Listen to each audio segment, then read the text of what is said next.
நெல்லை மாவட்டத்தில் நிலவும் கடும் வறட்சியின் காரணமாக கூந்தன்குளம் பறவைகள் சரணாலயம் பறவைகளின்றி வெறிச்சோடி காணப்படுகிறது. இது பற்றி அலசுகிறது இந்த தொகுப்பு.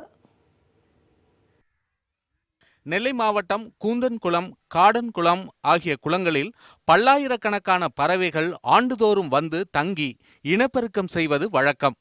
ஒவ்வொரு ஆண்டும் அக்டோபர், நவம்பர் மாதங்களில் இங்கு பறவைகள் வரத் தொடங்குகின்றன.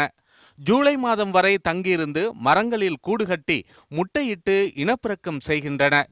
இங்கு இதமான சூழ்நிலை நிலவுவதாலும் தேவையான இறை கிடைப்பதாலும் ஆஸ்திரேலியா, மங்கோலியா, சைபீரியா, ஆஸ்திரியா, சீனா உள்ளிட்ட நாடுகளிலிருந்து பறவைகள் வருகின்றன.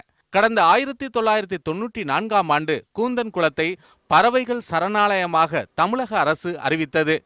கடந்த 2015ஆம் ஆண்டு 283 பறவை இனங்களைச் சேர்ந்த 1,70,000 பறவைகள் வந்து சென்ற நிலையில் தற்போது 10,000க்கும் குறைவான பறவைகளே வந்துள்ளதாக வேதனையுடன் கூறுகிறார் பறவை மனிதன் பால்பாண்டி. போன வருஷம் மழை பெஞ்சு செழிப்பாகி லட்சக்கணக்கான பறவை வந்து கூடு கட்டியது. ஆனால் இந்த வருஷம் பறவைகளே வரல. இந்த பறவைகள் வந்தால் மழை பெய்யும், பறவைகள் வரவில்லை என்றால் மழையே பெய்யாது என்ற அர்த்தம் இந்த மக்களுக்கும் தெரியும், எனக்கும் தெரியும், எல்லாருக்கும் தெரியும். இந்த வருஷம் பறவைகள் வரவில்லை, மழையும் பெய்யவில்லை. எப்போதும் பார்த்தா ஜெகஜோதியாக இருக்க வேண்டிய பறவைகள் சரணாலயம் இன்று வந்து வெறிச்சூடியாக கிடைக்கிறது. பறவைகளை வச்சு தான் எங்கள் ஊர் செழிப்பாக விளையுது. ஆனால் பறவை இல்லைன்னு சொன்னால் மம்டி வேலை இருக்காது, எந்த வேலையும் இருக்காது. கூந்தோளத்தில் வந்து 2 பூ வேலையும் மணிப்பேர் தண்ணீர் பறவைகளை வச்சு தான் அந்த தண்ணியை விடுதாங்க. பறவைலாம் தண்ணி விட மாட்டாங்க, பறவைகளை வச்சு தான் தண்ணி செழிப்பாக பெருக்க வைக்காங்க. அந்த தண்ணியை வச்சு தான் கூந்தோளம் 2 பூ விளையுது. எங்களுக்கு மம்டி வேலைகள் அதிகமாக வந்துக்கிட்டு இருக்குது. விவசாயம் நல்ல மாதிரி இருந்தால் நாங்கள் நல்லா இருப்போம், கூலிக்காரங்க நல்லா இருப்போம். விவசாயம் இல்லைன்னு சொன்னால் எங்களுக்கு ரொம்ப கஷ்டம்தான். இந்த குளங்களுக்கு நீராதாரமாக விளங்கும் மணிமுத்தாறு அணையிலிருந்து தண்ணீர் திறந்து விடப்படாததால் குளங்கள் தண்ணீரின்றி வறண்டு விட்டன.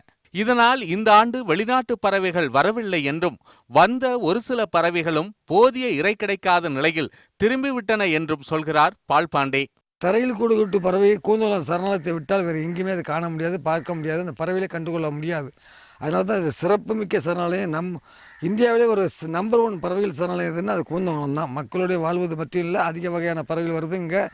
லட்சக்கணக்கான பறவைகள் வந்து வருவது இங்கே. ஊருக்குள்ளேயும் கிராமத்துக்குள்ள இருக்க மரங்கள்லேயும் குளத்துக்குள்ள இருக்க மரங்கள்லேயும் அதிகமாக கூடு கட்டி குஞ்சுகளோடு இங்கேருந்து சந்தோஷமாக செல்கின்ற நேரத்தில் பார்க்கும்போது இந்த வருஷத்தில் ஒரு பறவை கூட கூடு கட்டு பறவை வராமல் போய்விட்டது. இங்கு சுற்றுலா பயணிகளின் வருகையும் குறைந்து விட்டது. சிறுவர் விளையாட்டு பூங்கா, பார்வையாளர்கள் கோபுரம் உள்ளிட்டவை புதர்மண்டி காணப்படுகின்றன. இந்த நிலை மாற சிறப்பு ஏற்பாடுகளின் மூலம் கூந்தன்குளம், காடன்குளம் ஆகிய 2 குளங்களில் தண்ணீர் கிடைக்க வழிவகை செய்ய வேண்டும் என சமூக ஆர்வலர்கள் கோரிக்கை வைக்கின்றனர். மணிமுத்தாறு ரீச்சிலிருந்து தண்ணீர் திறந்து விடப்படவில்லை. வேறு எந்த வழியிலாவது இந்த 2 குளங்களுக்கும் தண்ணீர் கொண்டு வரப்பட்டு இந்த கூந்தன்குளம் பறவைகள் சரணாலயம் பல்வேறு சிறப்புகளை மிக்க இந்த கூந்தன்குளம் சரணாலயத்தில் பறவைகள் எப்போதும் நிறைந்திருக்க தேவையான நடவடிக்கைகளை அரசு மேற்கொள்ள வேண்டும் என்பதே இப்பகுதி மக்கள் மற்றும் சமூக ஆர்வலர்களின் விருப்பமாக உள்ளது. ஒளிப்பதிவாளர் ஐயப்பனுடன் சிவமணி, நியூஸ் 18 தமிழ்நாடு.